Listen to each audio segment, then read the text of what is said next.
Hi guys, for today's video guys, magana tayo yung may nagano kasi sa akin suggest ng content na ano ko daw yung paano magano ng compute na electric bill. Yung iano ko dito yung paano mag-compute ng kilowatt per hour ng nakukonsumo nyo sa inyong bahay at yung dito naman pagtingin sa bill nyo, bill payment, yan ang aking tingin di-disguise guys, baliktad yan. Ito guys, para hindi na ako masyadong mag-edit, mapapansin nyo guys sa nakikita yung yung binabayada natin. Ito, nakikita natin dito. Yan. Meron tayong tinatawag na previous reading at saka yung present reading. Pag matagal ka nang may metro, siyempre may previous reading ka, at pag bago pa lang yung metro, first reading, wala pang previous. Kasi present pa, wala pang ano. Ito yun guys, alam nyo na yun. Siyempre, pag wala pang nauna, present lagi. Ayun. Ito yun guys, previous reading.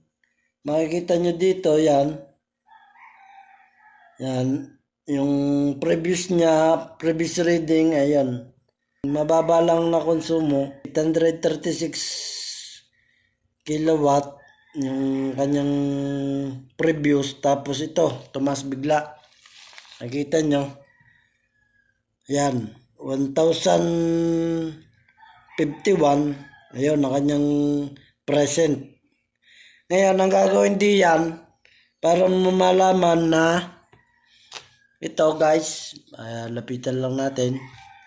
Ito, para malaman kung tama yung yung kinonsumo mo, kung tama ba dito sa ibinigay nilang ito. Compute natin to.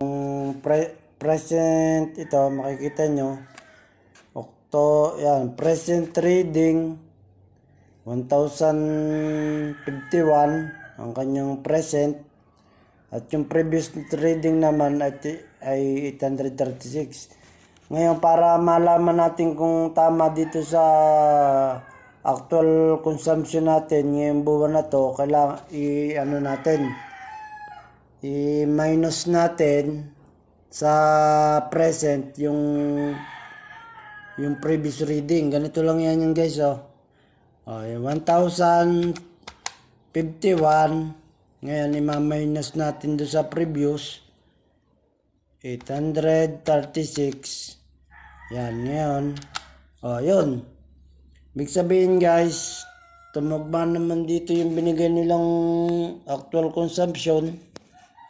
Ngayon naman, yan, di alam na natin yan kung paano. Yung ito naman guys, dito naman tayo magpo-focus sa bill natin ngayong buwan. Paano mo malalaman yan? Dito, itong actual consumption natin, bawat lugar ay may power provider. Ano ba yung power provider na siya tinatawag? Yun yung binibigay ng electric company na charges. Yan, ito guys, yun. Yung power provider na ay ito yun. Dito makikita. Nakalagay sa kanya guys ay your rate this month. Ayan yan. 11.80 cents per kilowatt. Ayan diyan yan ito. Itong 215 kilowatt per hour na ito, kilowatt na to, ita-times natin dito sa binigay nilang power provider na to para malaman natin kung tatama doon sa binigay na yun. Doon naman tayo guys mag-focus. Zero muna natin. Yan, 215 times 11.80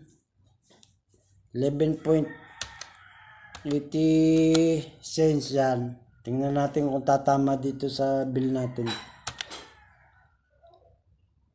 Ay, dali lang guys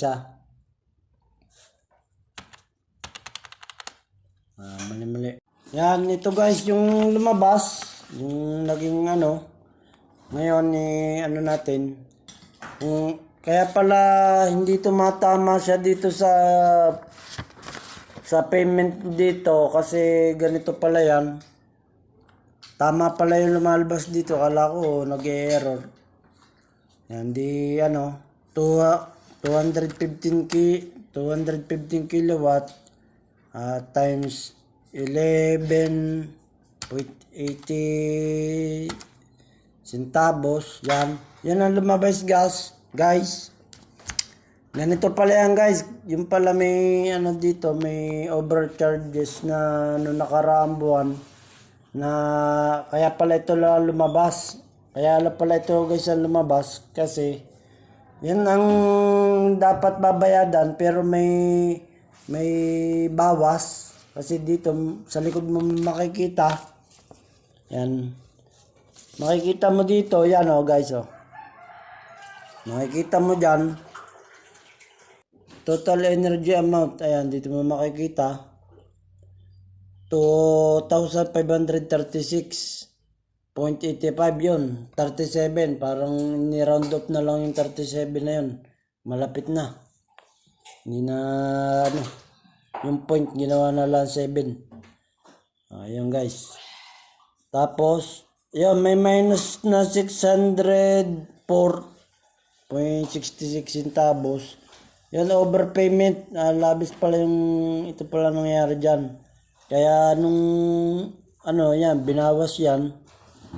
May, kaya 1,932 na lang yung naging binayadan niya yung buwan na to. Kaya yun nakalagay kasi may overpayment. Binalik nila para. Yun guys. Tapos yun.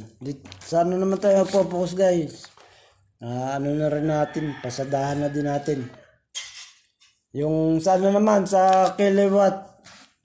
Ilang kilowatt ang nakukonsumo mo sa isang buwan. Yun. Doon naman tayo guys mag-focus. Isabay na din natin. Isang na.